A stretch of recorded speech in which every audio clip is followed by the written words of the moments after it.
In her own room, a young girl disappeared without leaving a single trace. Despite an exhaustive search orchestrated by the police, employing drones, helicopters, and the assistance of hundreds of volunteers, no clues emerged regarding her whereabouts. The case took an unexpected twist on the third day of the search, when startling new details surfaced, catapulting it into the national spotlight as one of the most gripping mysteries of the country.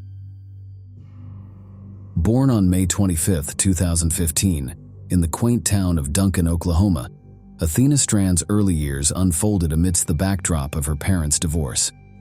Following their separation, Athena's father relocated to Texas, leaving her to reside with her mother. Despite the geographical distance, her father made consistent efforts to stay connected, frequently visiting Athena whenever possible. Occasionally, her mother facilitated visits, recognizing the importance of fostering a strong bond between father and daughter. In due course, both parents remarried, reshaping Athena's family dynamics yet again. Athena enjoyed the company of her two younger sisters, forming a tight-knit bond that kept them together as much as possible. Known for her cheerful demeanor, Athena's childhood was filled with joy, playfulness, and a love for the outdoors. At the age of 7, in late 2022, Athena temporarily relocated to her father's home in Texas until the new year, when she would reunite with her mother in Oklahoma. During this period, she attended a nearby elementary school, nestled in a secluded rural area, surrounded by lush woods and sprawling fields. Athena cherished her outdoor adventures with her father and formed a warm connection with his new wife, Elizabeth. On an ordinary November 30th afternoon, after returning home from school around 4:15 p.m., Athena found herself in an unexpected disagreement with Elizabeth. Frustrated, Athena retreated to her room while Elizabeth began preparing dinner in the kitchen. 20 minutes later, when Elizabeth went to summon Athena for dinner, she discovered the girl's absence. Anxious, Elizabeth scoured every corner of the house and even ventured into the yard, but Athena was nowhere to be seen. Following Athena's disappearance, Elizabeth reached out to her husband's relatives, who resided just a stone's throw away. While Athena occasionally visited them, this time they confirmed they hadn't seen her. Concerned, Elizabeth promptly contacted her husband, briefing him on the situation. Without hesitation, he instructed her to notify the authorities and rushed home. At approximately 6:40 p.m., Elizabeth dialed 911, and within 14 minutes, officers arrived at their residence. She relayed the events leading up to Athena's disappearance, speculating that the argument might have prompted her to run away. However, Athena's relatives dismissed this notion.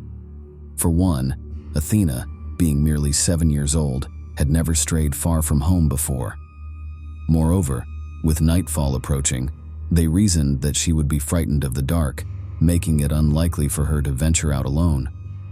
Initially met with suspicion by the police due to the delay in reporting Athena missing, Elizabeth's earnest account of her search efforts and communication with relatives convinced them of her credibility. Without delay, law enforcement initiated a thorough search of the vicinity. Despite the encroaching darkness, they meticulously combed through the surrounding forests and fields, spanning several kilometers from the house. Their primary hypothesis posited that Athena may have wandered off and become disoriented in the night, prompting a concentrated search effort within that area. While abduction remained a consideration, no substantiating evidence emerged. There were no signs of forced entry at the residence, no audible disturbances reported by Elizabeth, and no suspicious activity noted by neighbors that evening. Assisted by Athena's concerned relatives and compassionate townsfolk, the police's search efforts persisted throughout the night. Athena's mother hastily journeyed to the scene upon learning of her daughter's disappearance. Despite relentless efforts until nearly 5 a.m., no traces of Athena surfaced. At 7 a.m., the police recommenced their search efforts with an augmented force of officers. As news of Athena's disappearance spread across the county, hundreds of volunteers rallied to join the search mission. Some traversed the terrain on horseback and ATVs, while law enforcement deployed drones and helicopters equipped with thermal cameras. Despite the concerted efforts, Athena remained elusive. By day's end, concern heightened among authorities.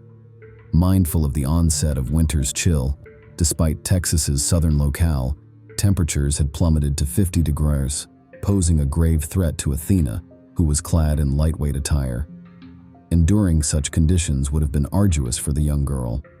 On the third day, the search perimeter expanded to encompass miles around the residence, with law enforcement enlisting the aid of their counterparts to explore potential criminal angles to the case.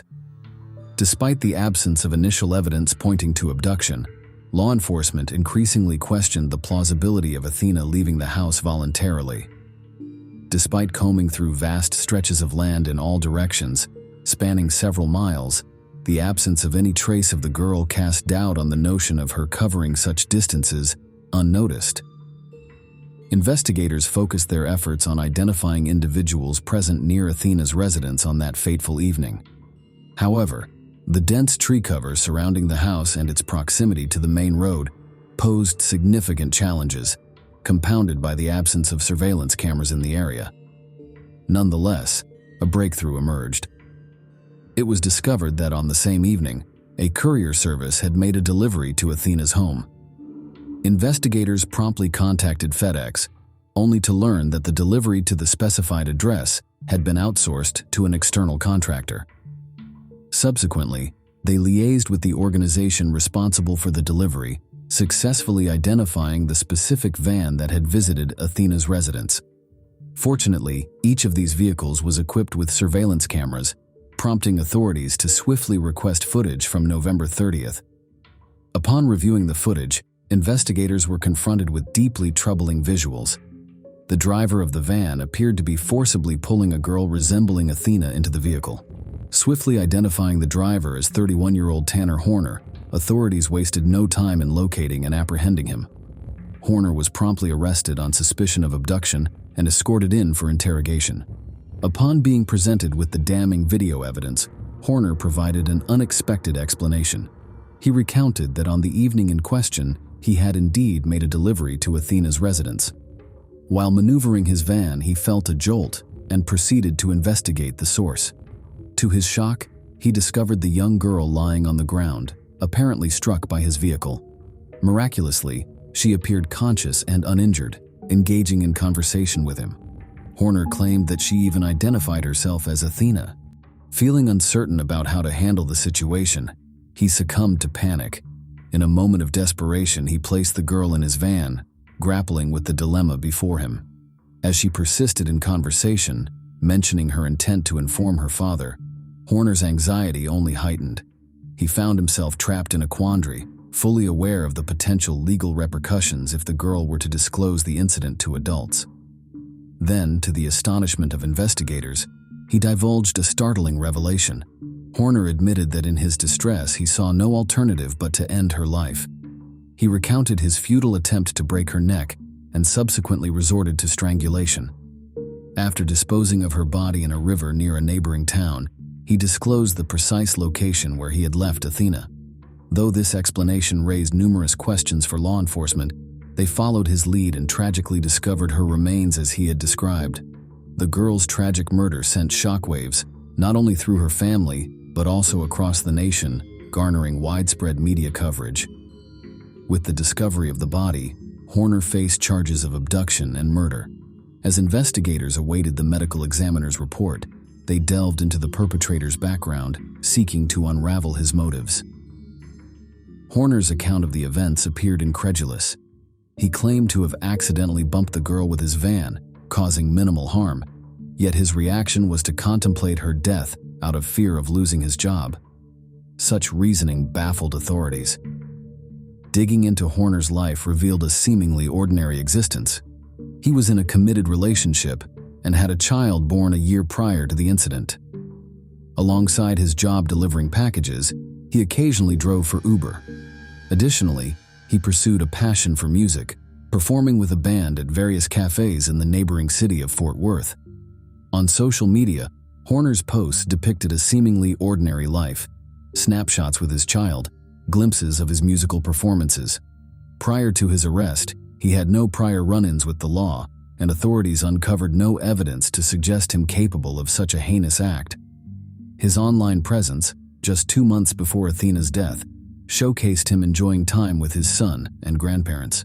The anticipation for the medical examiner's report expected to provide clarity on the events, stretched on for weeks. Meanwhile, Athena's grieving parents took legal action against FedEx and the contracting company, holding them responsible for employing Horner.